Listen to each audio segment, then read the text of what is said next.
ನಮಸ್ಕಾರ. ಜುಲೈ 12ನೇ ತಾರೀಕು ಭಾರತ್ 7 ಭಾಗ 2 ಸಿನಿಮಾ ರಿಲೀಸ್ ಆಯಿತು. ಅಂದರೆ ಪಾರ್ಟ್ 2 ರಿಲೀಸ್ ಆಯಿತು. ಈ ಹಿಂದೆ ಭಾರತ್ 7 ರಿಲೀಸ್ ಆದಾಗ ಇಡೀ ದೇಶಾದ್ಯಂತ ಒಂದು ಸಂಚಲನವನ್ನು ಮೂಡಿಸಿದಂಥ ಚಿತ್ರ ಅದು. ಕಮಲ್ ಹಾಸನ್ ಹಾಗೂ ಶಂಕರ್ ಜೋಡಿಯ ಚಿತ್ರ.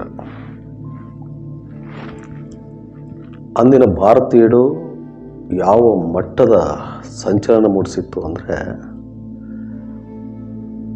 ಅಧಿಕಾರಿಗಳು ಲಂಚ ತಗೊಳ್ಳೋದಕ್ಕೆ ಎದುರಂತಹ ಪರಿಸ್ಥಿತಿ ಆಗೊಂದಷ್ಟು ದಿನ ನಿರ್ಮಾಣ ಆಗಿತ್ತು. ಆ ಚಿತ್ರದ ಪ್ರೇರಣೆ ಹೇಗಿತ್ತು ಅಂದರೆ, ಸಾಲು ಸಾಲು ಚಿತ್ರಗಳು ಅದೇ ಟ್ರ್ಯಾಕಲ್ಲೇ ನಿರ್ಮಾಣ ಆದವು. ಆ ರೀತಿಯಾದಂಥ ಪ್ರೇರಣೆಯನ್ನು ಅಂದಿನ ಭಾರತ್ 7 ನಿರ್ಮಾಣ ಮಾಡಿತ್ತು.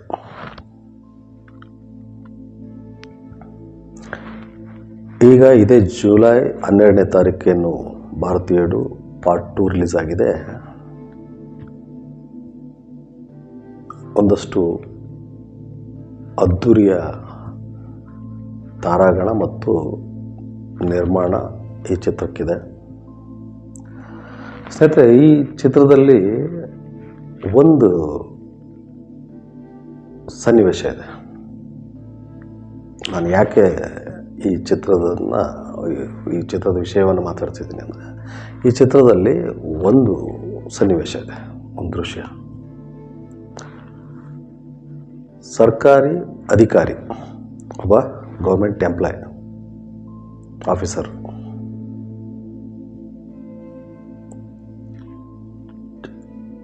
ಆ ಅಧಿಕಾರಿ ಒಮ್ಮೆ ಲಂಚ ತಗೊಳ್ತಾನೆ.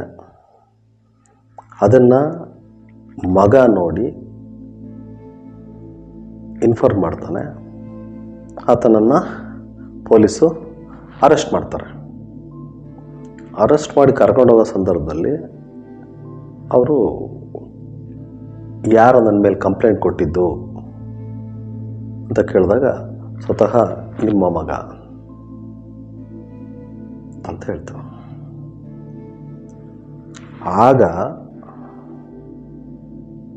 ಆ ಆಫೀಸರ್ ಏನಿರ್ತಾನೆ ಅಂದರೆ ಅವ್ರ ತಂದೆ ಮತ್ತು ತಾಯಿ, ಅವ್ರ ಮೇಲೆ ಒಂದಷ್ಟು ಗಲಾಟೆಯನ್ನು ಮಾಡ್ತಾರೆ, ಹಾರಾಡ್ತಾರೆ, ಕಿರ್ಚಾಡ್ತಾರೆ. ಕೊನೆಗೆ ಅವರಪ್ಪ ಕೇಳ್ತಾನೆ, ಆ ಅಧಿಕಾರಿ, ಇದನ್ನೆಲ್ಲ ನೀನು ಹೆಂಗೋ ಕಲಿತೆ? ಇದನ್ನು ಯಾರು ಕಲಿಸಿದ್ರು ನಿನಗೆ? ಹೆಂಗೆ ಕಲಿತೋ ನೀನು ಅಂದಾಗ, ಆ ಮಗ ಅವರ ಅಪ್ಪನಿಗೆ ಒಂದು ಉತ್ತರ ಕೊಡ್ತಾನೆ. ನೀನೇ ಅಪ್ಪ, ನೀನೇ ಕಲಿಸ್ಕೊಟ್ಟಿದ್ದು ನಮಗೆ. ನಾನು ಸಣ್ಣ ಹುಡುಗ ಇದ್ದಾಗ ಸುಳ್ಳು ಹೇಳಬಾರ್ದು, ಮೋಸ ಮಾಡಬಾರ್ದು, ಕಳ್ಳತನ ಮಾಡಬಾರ್ದು, ಇನ್ನೊಬ್ಬರ ವಸ್ತು ಮೇಲೆ ಆಸೆ ಪಡಬಾರ್ದು, ಇದನ್ನೆಲ್ಲ ನೀನೇ ಹೇಳ್ಕೊಟ್ಟಿದ್ದು. ಆಗ ನಾನು ನೀನು ಹೇಳ್ದಂಗೆ ಕೇಳ್ತಿದ್ದೆ. ಅವತ್ತು ನಾನು ಹಾಗೇ ಇದ್ದೆ, ಇವತ್ತು ನಾನು ಹಾಗೇ ಇದ್ದೀನಿ. ಆದರೆ ನೀವು ಬದಲಾಗಿದ್ದೀರಿ.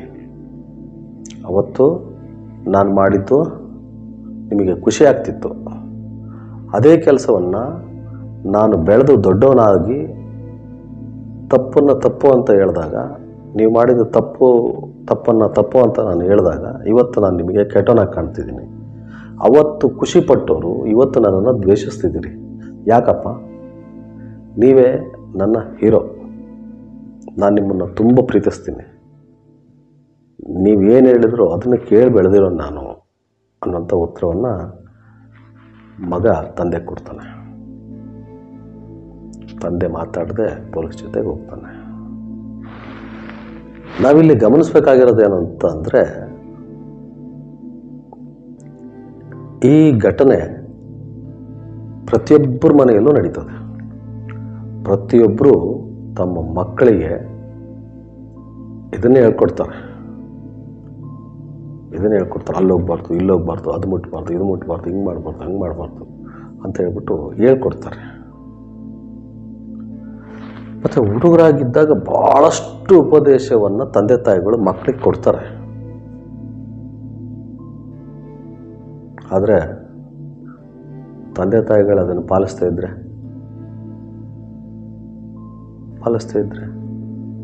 ಮಕ್ಕಳಿಗೆ ಹೇಳ್ಕೊಟ್ಟಿರೋದು ಉಪಯೋಗ ಏನಾಗುತ್ತೆ?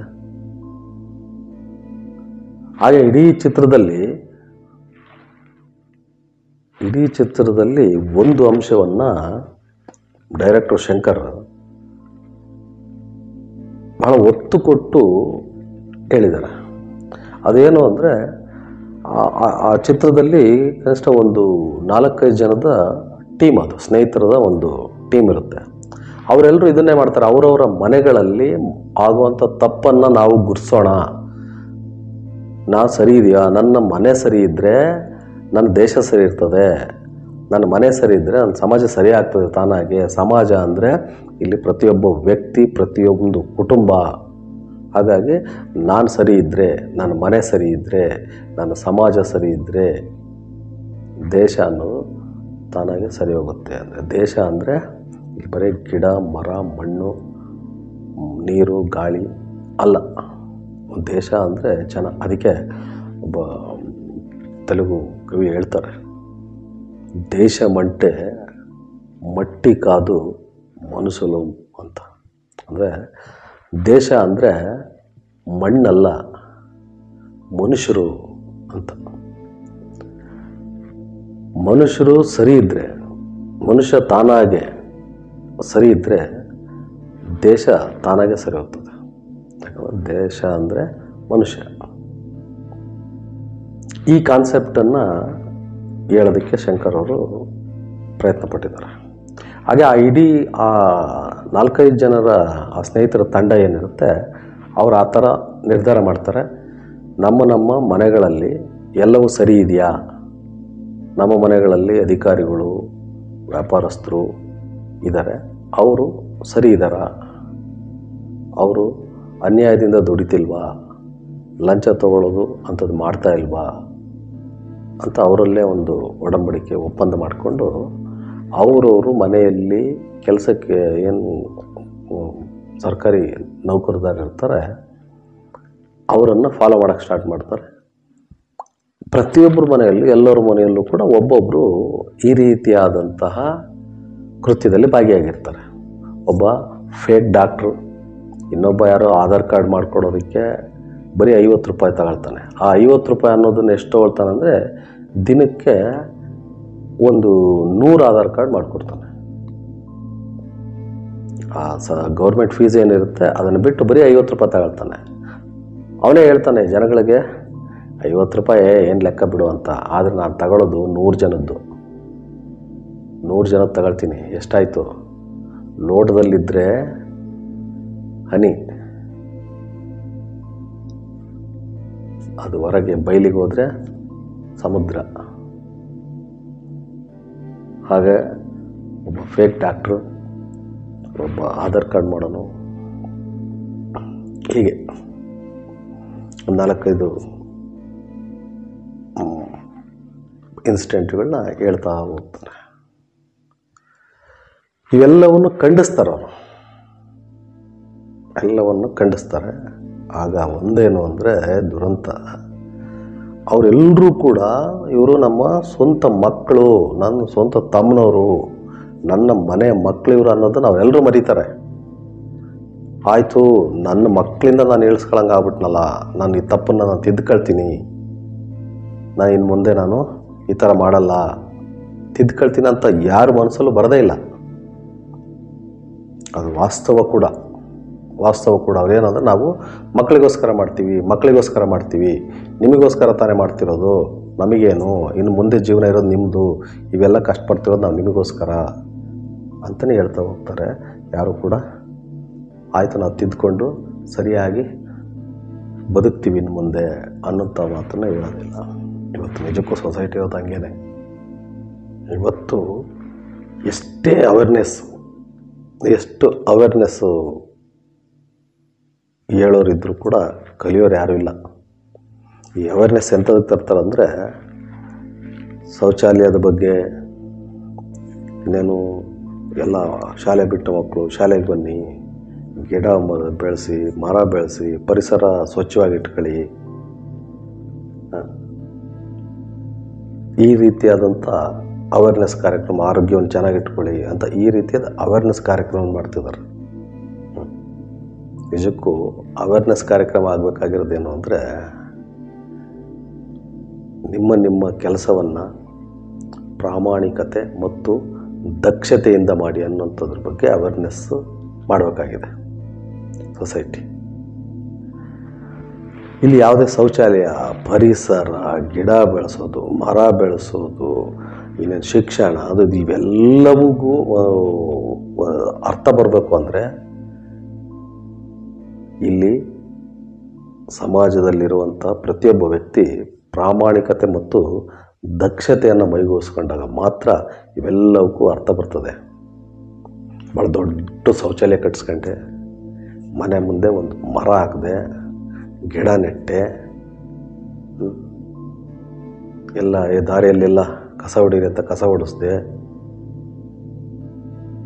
ನನ್ನ ಮಕ್ಕಳನ್ನು ಒಳ್ಳೊಳ್ಳೆ ವಿದ್ಯಾಭ್ಯಾಸ ಕೊಟ್ಟೆ, ಸಾಲದು. ಇವೇನೂ ಮಾಡಲ್ಲ. ಸೊಸೈಟಿಗೆ ಇದರಿಂದ ಅಲ್ಲ, ಅಂದ ಹೆಚ್ಚಾಗ್ಬೋದು ಅಷ್ಟೇ, ಅಂದ ಹೆಚ್ಚಾಗ್ಬೋದು. ಗಿಡ ಮರ ಬೆಳೆಸೋದ್ರಿಂದ ಗಾಳಿ ಅದು ಇದು ಅಂತ ಹೇಳ್ತಾರೆ. ಅದೇ ಗಾಳಿನೇ ನೀನು ಮರ ಬೆಳೆಸು ಅಂತ ಹೇಳಿ ಪಕ್ಕದಲ್ಲಿ ಯಾವುದೋ ಒಂದು ವೇಸ್ಟೇಜ್ ಇರೋ ಅಂಥ ಜಾಗ ಮಾಡಿಬಿಟ್ರೆ, ಯಾವುದಾವುದೋ ಬರೀ ಒಂದು ಹೊಗೆ ಉಗುಳುವಂಥದ್ದು ಇಲ್ಲ ಕೊಚ್ಚೆ ಆಗೋಂಥದ್ದು ಇನ್ನೇನೋ ಆ ಥರದ್ದಾಗ್ಬಿಟ್ರೆ ಗಿಡ ಬೆಳೆಸಿ ಏನು ಪ್ರಯೋಜನ? ಅಂದ ಆಗ್ಬೋದು ಅಷ್ಟೇ. ಇವುಗಳಿಂದ ಸ್ವಚ್ಛತೆ ಕಾಪಾಡ್ಕೋಬೋದು. ಆದರೆ ಒಂದೇನು ಅಂದರೆ, ಸಮಾಜದ ಸ್ವಾಸ್ಥ್ಯ ಹಾಳಾಗದೇ ಇರೋದಕ್ಕೆ ಬೇಕಾಗಿರೋದು ಪ್ರಾಮಾಣಿಕತೆ ಮತ್ತು ದಕ್ಷತೆ. ಇವತ್ತು ಭಾಳ ದೊಡ್ಡ ಮಟ್ಟದಲ್ಲಿ ಪ್ರಾಮಾಣಿಕತೆ ದಕ್ಷತೆ ಬಗ್ಗೆ ಮಾತಾಡಿದಷ್ಟು ಈಸಿ ಅಲ್ಲ. ಪ್ರಾಮಾಣಿಕತೆಯಿಂದ ಇಡೀ ಜೀವನ ಪೂರ ಪ್ರಾಮಾಣಿಕತೆಯಿಂದ ದಕ್ಷತೆಯಿಂದ ಬದುಕೋದಿದೆಯಲ್ಲ, ಅಷ್ಟು ಈಸಿ ಅಲ್ಲ. ಇದನ್ನು ಶಂಕರ್ ಅವರು ಹೇಳೋ ಪ್ರಯತ್ನವನ್ನು ಮಾಡಿದ್ದಾರೆ ಭಾರತೀಯರು ಪಾರ್ಟ್ 2 ಅಲ್ಲಿ. ಸ್ನೇಹಿತರೆ, ಇಲ್ಲಿ ಎಲ್ಲರೂ ಯೋಚನೆ ಮಾಡಬೇಕು. ಅದರಲ್ಲೂ ಸಮಾಜವನ್ನು ನಡೆಸೋರು ಅಥವಾ ಇನ್ನೇನು ಈ ಸಮಾಜದ ಒಂದು ಭಾಗ ಆಗಿರ್ತಾರೆ, ಸರ್ಕಾರದ ಒಂದು ಭಾಗ ಆಗಿರ್ತಾರಲ್ಲ, ಸರ್ಕಾರ ಅಂದರೆ ಅದೇ ಜನನೇ. ಒನ್ಸ್ ಅಗೇನ್ ಜನನೇ. ಆ ಸರ್ಕಾರದ ಭಾಗಿಯಾಗಿರುವಂಥ ಸರ್ಕಾರದ ಜನಪ್ರತಿನಿಧಿಗಳಾಗಿರಲಿ, ಅಧಿಕಾರಿಗಳಾಗಿರಲಿ, ಅಥವಾ ಅದಕ್ಕೆ ಸಂಬಂಧಪಟ್ಟ ಹಾಗೆ ಖಾಸಗಿಯವರು ಏನು ಕೆಲಸ ಮಾಡ್ತಾರೆ ಅಂಥವ್ರಾಗಲಿ, ಪ್ರಾಮಾಣಿಕತೆ ಮತ್ತು ದಕ್ಷತೆಯನ್ನು ಇಟ್ಕೊಂಡಾಗ ಒಂದು ಸ್ವಾಸ್ಥ್ಯ ಉಳಿತದೆ. ನಾವು ಬರೀ ಇವುಗಳು ಅವೇರ್ನೆಸ್ ಮಾಡ್ತಾ ಹೋಗೋದಲ್ಲ. ಪ್ರಾಮಾಣಿಕತೆ, ದಕ್ಷತೆ, ಅವೇರ್ನೆಸ್ಸು ನಮಗೆ ಇವತ್ತಿಗೆ ಅನಿವಾರ್ಯ ಆಗಿರುವಂಥದ್ದು ಪ್ರಾಮಾಣಿಕತೆ ಮತ್ತು ದಕ್ಷತೆ. ಒಂದು ಕುಟುಂಬವನ್ನು ಸಾಕೋದಕ್ಕೆ ನೂರಾರು ಸಾವಿರಾರು ಲಕ್ಷಗಟ್ಟಲೆ ಕುಟುಂಬಗಳನ್ನು ಹಳ್ಳಕ್ಕೆ ತಳ್ಳೋದಿದೆಯಲ್ಲ, ಅದಕ್ಕಿಂತ ದೊಡ್ಡ ದುರಂತ ಬೇಕಾ? ಇವತ್ತು ಏನು ಪ್ರತಿಯೊಬ್ಬರಿಗೂ ಜೀವನ ಇರ್ತದೆ, ಪ್ರತಿಯೊಬ್ಬರಿಗೂ ಬದುಕಿದೆ, ಇಲ್ಲಿ ಪ್ರತಿಯೊಬ್ಬರು ಬದುಕು ಹಕ್ಕಿದೆ. ಆದರೆ ಆ ಬದುಕು ಒತ್ತಡದಿಂದ, ಕಷ್ಟದಿಂದ ಅಥವಾ ಭಯದಿಂದ, ಒಂದು ಭೀತಿಯಿಂದ ಬದುಕು ಸಾಗಬಾರ್ದು. ಇವತ್ತು ಭಾಳಷ್ಟು ಜನ ಒಂದು ಭೀತಿಯಲ್ಲಿದ್ದಾರೆ. ಬದುಕು ಹೆಂಗೆ ಅಂತ. ಕೆಲವು ಜನಗಳಿಗೆ ಬದುಕು ಆಡಂಬರ ಆಗಿದೆ, ಇನ್ನು ಕೆಲವರಿಗೆ ಬದುಕು ಭೀತಿ, ಭಯವನ್ನು ಹುಟ್ಟಿಸ್ತಾ ಇದೆ. ಯಾಕಂತಂದರೆ ಭದ್ರತೆ ಕೊರತೆ. ಯಾಕಂದರೆ ಅವ್ರ ಕೈಗಳಿಗೆ ಕೆಲಸ ಬೇಕು, ಯಾಕಂದರೆ ಏನನ್ನು ತಿನ್ನಲೇಬೇಕು, ಉಣ್ಣಬೇಕು, ಉಡಬೇಕಲ್ಲ, ಅದಕ್ಕಾದರೂ ಬೇಕಲ್ಲ. ಇವತ್ತಿಗೂ ಕೂಡ ನಮ್ಮ ಈ ಬೃಹದಾಕಾರವಾಗಿ ಬೆಳೆದು ನಿಂತ ಜನಸಂಖ್ಯೆಯಲ್ಲಿ ಭಾರತದಲ್ಲಿ ಇವತ್ತು ಅನ್ನಕ್ಕೋಸ್ಕರ, ಅಂದರೆ ತಿನ್ನೋ ಅನ್ನಕ್ಕೋಸ್ಕರ, ಊಟಕ್ಕೋಸ್ಕರನೇ ಕಷ್ಟಪಡುವಂಥ ಜೀವಗಳು ಇನ್ನೂ ಇದ್ದಾವೆ. ಇಲ್ಲಿ ಜೀವಗಳು ಇನ್ನೂ ಇದ್ದಾವೆ. ಯಾರೋ ಒಂದಷ್ಟು ಜನ ಹೊರಗೆ ಚೆನ್ನಾಗಿದ್ದಾರೆ ಅನ್ನೋ ಕಂಡ ತಕ್ಷಣವೇ ಎಲ್ಲವೂ ಸರಿಯಾಗಿದೆ, ಎಲ್ಲರೂ ಚೆನ್ನಾಗಿದ್ದಾರೆ ಅನ್ನೋ ಅರ್ಥ ಅಲ್ಲ. ಹೊತ್ತಿನ ಊಟಕ್ಕೂ ಕೂಡ ಕಷ್ಟಪಡುವಂಥ ಕೋಟಿ ಜನ ಇದ್ದಾರೆ. ಕಾರಣ ಏನು ಅಂತಂದರೆ, ಯಾರಿಗೆ ಸಿಗಬೇಕು ಅವ್ರಿಗೆ ಸಿಗದೆ, ಅರ್ಹತೆ ಇರೋರಿಗೆ ಸಿಗದೆ, ಅಧಿಕಾರ ಇರೋರಿಗೆ ಅಥವಾ ಪ್ರಾಬಲ್ಯ ಇರೋರಿಗೆ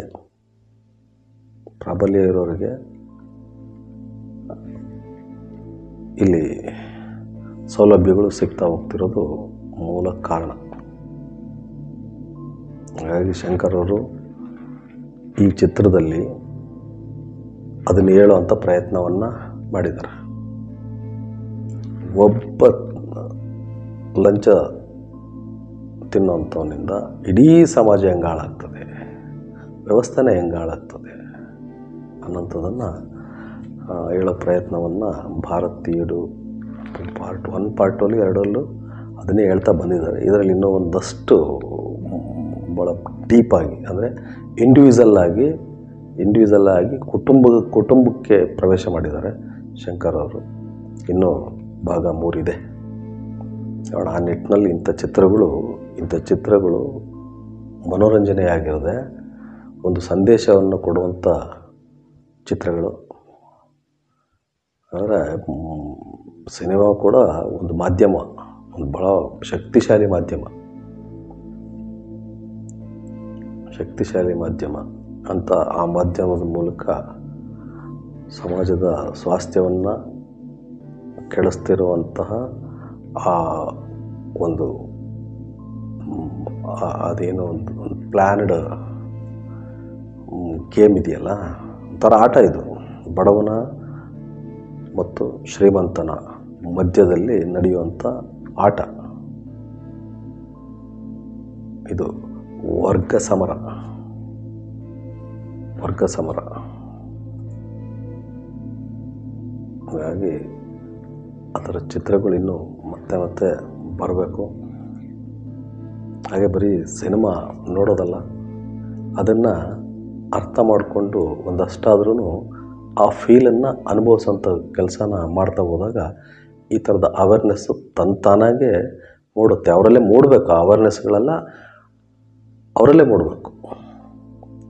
ತಮ್ಮ ಮನಸ್ಸುಗಳಲ್ಲೇ ಮೂಡಿದಾಗ ಮಾತ್ರ ಬದಲಾವಣೆ ಸಾಧ್ಯ. ಈ ಥರದ್ದೊಂದು ಚಿತ್ರವನ್ನು ಶಂಕರ್ ಅವರು ಕೊಟ್ಟಿದ್ದಾರೆ. ಅದ್ಭುತವಾದ ಕಮಲ್ ಹಾಸನ್ ಅವರ ಅದ್ಭುತವಾದ ಅಭಿನಯ. ನೋಡೋಣ, ಈ ಥರದ್ದಾದ್ರೂ ಒಂದಷ್ಟಾದ್ರೂ ಸೊಸೈಟಿಗಳಲ್ಲಿ ಬದಲಾವಣೆ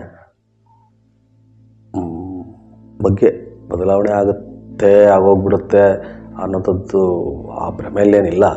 ಆದರೆ ಒಂದೇನಂದ್ರೆ ಆ ನಿಟ್ಟಿನಲ್ಲಾದರೂ ಯೋಚನೆ ಮಾಡುವಂಥ ಪರಿಸ್ಥಿತಿ ನಿರ್ಮಾಣ ಆಗಲಿ ಅಂತ ಕೇಳ್ತಾ ನಮಸ್ಕಾರ.